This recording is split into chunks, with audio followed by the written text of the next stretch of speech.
Allah Subhanahu wa Ta'ala menyelamatkan anak keturunan laki-laki soleh ini dan menyelamatkan hartanya hingga sampai ke tangan kedua anaknya karena kesolehan bapak ibunya. Wa kana abuhuma sholiha, dan ayah kedua anak yatim ini adalah orang yang soleh.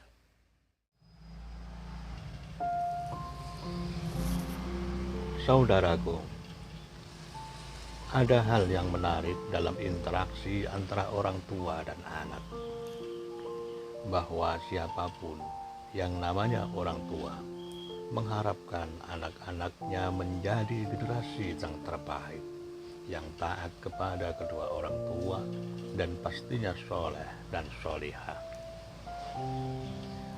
Bahkan hal ini seakan-akan menjadi sebuah tuntutan orang tua semuanya terhadap anak-anaknya.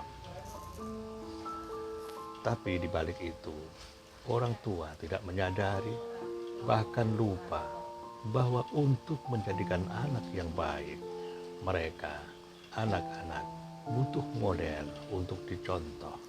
Yang pertama adalah lingkungan keluarga, khususnya ibu dan ayah dan lingkungan sekitarnya.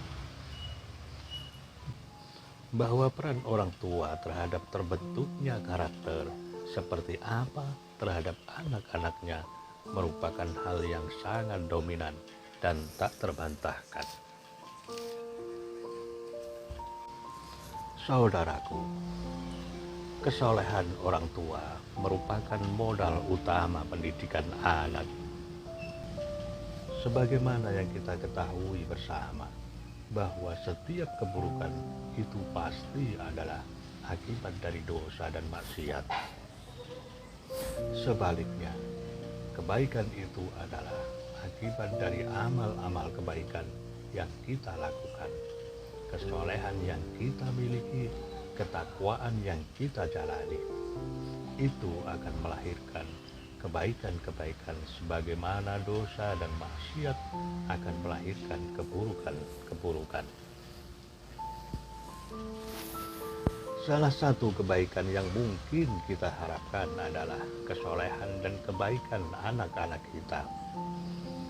Tentunya kebaikan ini salah satu cara untuk meraih adalah dengan menjaga kesolehan dan ketakwaan kita.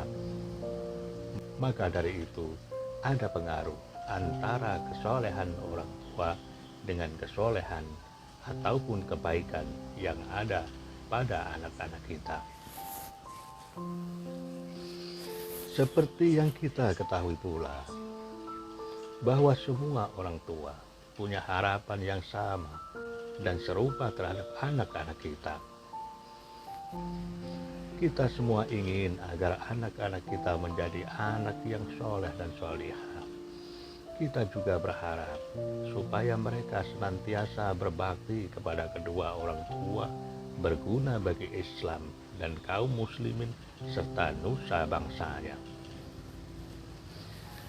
Namun kita harus menyadari dan mengetahui bahwa kesalehan dan ketakwaan diri kita sebagai orang tua itu adalah modal yang sangat penting, modal yang utama untuk meraih keberhasilan tersebut. Tentunya kalau kita berbuat sebaliknya, yaitu kita melakukan keburukan, kejahatan, kezaliman, dosa dan maksiat, maka itu akan berpengaruh juga kepada anak-anak kita. Maka menjadi lucu sekali apabila kita mengharapkan anak yang soleh dan bertakwa, sementara kita menjalani kehidupan dalam kubangan dosa dan maksiat. Dengan demikian, kesolehan perilaku dan kebaikan perilaku orang tua memiliki andil yang sangat besar dalam membentuk kesolehan anak. Bahkan akan mendatangkan kebaikan si anak di dunia maupun di akhirat. Kebaikan orang tua bisa menjadi berkah bagi si anak.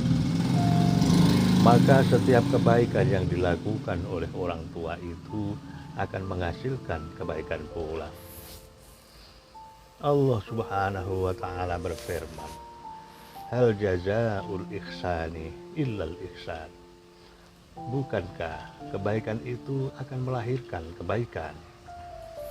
Allah Subhanahu wa Ta'ala telah menceritakan kepada kita di dalam Al-Quran kisah perjalanan menuntut ilmu Nabi Musa dengan Nabi Khidir yang Allah Subhanahu wa Ta'ala sebutkan di dalam surat Al-Kahfi.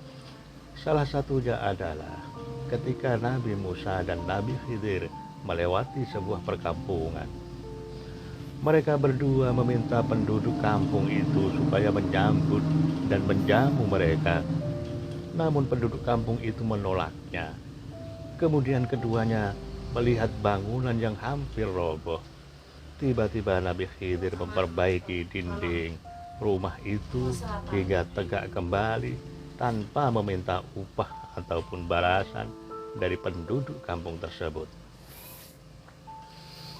Maka Nabi Musa berkata, "Lau syi'ta lattakhadhta 'alaihi ajra." Jika engkau mau, niscaya engkau dapat meminta imbalan untuk itu. Sementara syarat Nabi Musa boleh mengikuti Nabi Khidir dan menimba ilmu darinya adalah tidak boleh bertanya tentang apa yang beliau lakukan. Maka ini adalah kali ketiga Nabi Musa melanggarnya.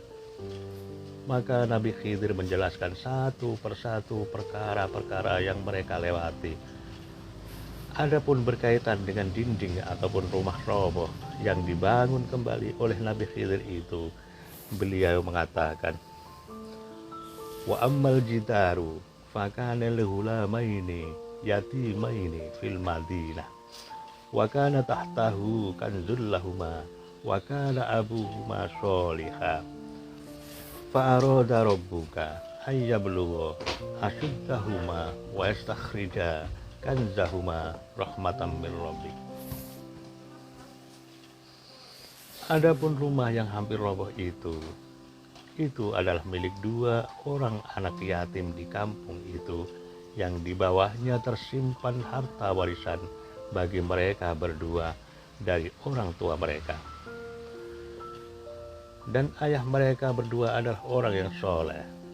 Maka Allah berkehendak agar keduanya sampai dewasa dan mengeluarkan harta simpanan itu untuk mereka sebagai rahmat dari Allah Subhanahu wa Ta'ala. Allah Subhanahu wa Ta'ala menyelamatkan anak keturunan laki-laki soleh ini dan menyelamatkan hartanya hingga sampai ke tangan kedua anaknya karena kesolehannya. Allah mengatakan bahwa salah satu sebabnya Allah Subhanahu wa Ta'ala menjaga kedua anaknya sampai balik, dan Allah Subhanahu wa Ta'ala menjaga harta yang ditinggalkan sehingga jatuh ke tangan kedua anaknya adalah karena kesolehan bapak ibunya. Wa kana abuhuma sholiha, dan ayah kedua anak yatim ini adalah orang yang soleh. Saudaraku, semoga pencerahan ini bermanfaat untuk kita semua dan kita dapat mengambil pelajaran darinya.